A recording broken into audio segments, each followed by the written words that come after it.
আজকালকার বাচ্চাদের শৈশবটা কেমন ভেবে দেখেছেন? বইয়ের পাতা বা খেলার মাঠের বদলে তাদের দিন কাটছে স্ক্রিন আর ফোনের নোটিফিকেশনের মধ্যে। মানে অনলাইন ফ্রেন্ডশিপ, অনলাইন গেমস, এটাই যেন এখনকার নতুন নরমাল।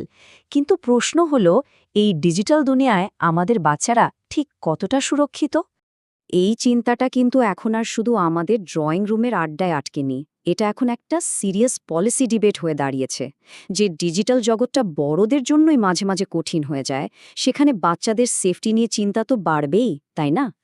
তো চলুন আজকের এই পুরো আলোচনাটা আমরা কয়েকটা ধাপে ভেঙে দেখি। প্রথমে জানব কিভাবে শৈশবের এই ডিজিটাল রূপান্তরটা হলো, তারপর দেখব ভারতে ঠিক কী ধরনের বয়সসীমা আনার কথা চলছে, এর পেছনের সায়েন্সটা কি, আইনি জটিলতাগুলো কোথায়, আর সবশেষে এটা কার্যকর করা আদৌ কতটা সম্ভব। তো সবার আগে আমাদের এটা বুঝতে হবে যে বাচ্চাদের পৃথিবীটা ঠিক কতটা বদলে গেছে। আজকাল তাদের বন্ধুত্ব, খেলাধুলা, এমনকি নিজেদের পরিচয় তৈরি হওয়ার প্রক্রিয়াটাও কিন্তু এই অনলাইন প্ল্যাটফর্মগুলোকে ঘিরেই হচ্ছে। আর ঠিক এই কারণে সবচেয়ে বড় প্রশ্নটা সামনে চলে আসছে, সোশ্যাল মিডিয়া ব্যবহারের জন্য কি বাচ্চাদের একটা মিনিমাম এজ থাকা উচিত? এই একটা প্রশ্নই এখন একটা বিরাট বিতর্কের জন্ম দিয়েছে।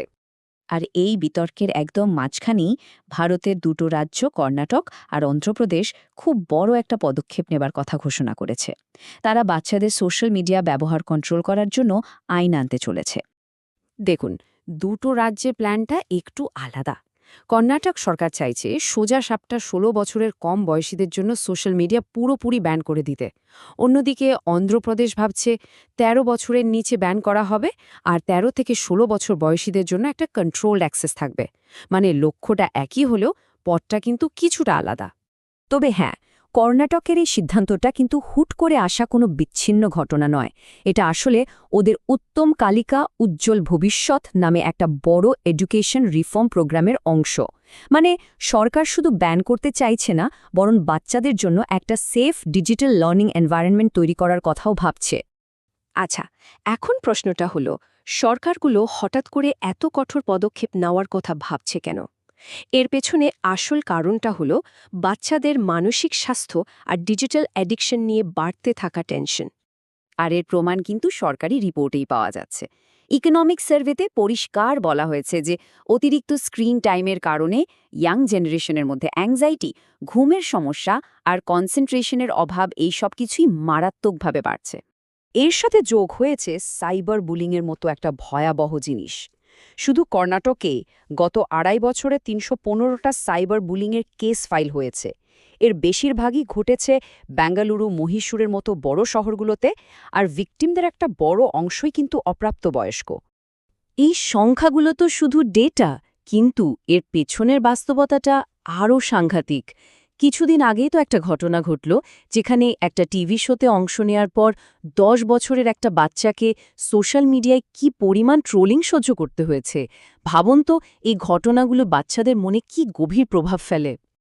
আর এই সব কিছুর পেছনে কিন্তু রয়েছে সোশ্যাল মিডিয়া প্ল্যাটফর্মগুলোর ডিজাইন।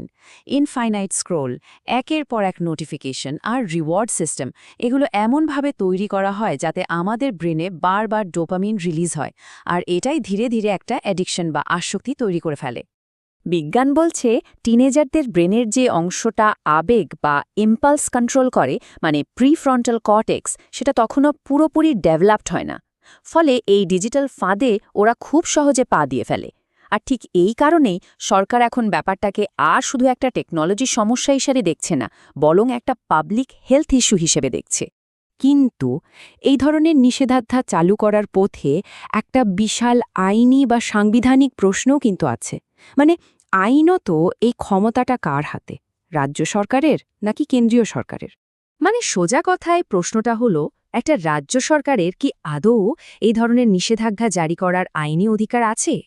দেখুন, ভারতের সংবিধান অনুযায়ী ডিজিটাল প্ল্যাটফর্ম বা কমিউনিকেশন, এই বিষয়গুলো মূলত কেন্দ্রীয় সরকারের আওতায় পড়ে, যা আইটি অ্যাক্ট দিয়ে কন্ট্রোল করা হয়।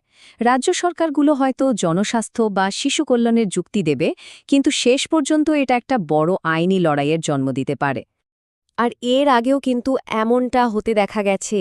২০২২ সালে কর্ণাটক হাইকোর্ট অনলাইন গেমিংয়ের উপর রাজ্য সরকারের জারি করা একটা ব্যানকে অসাংবিধানিক বলে বাতিল করে দিয়েছিল।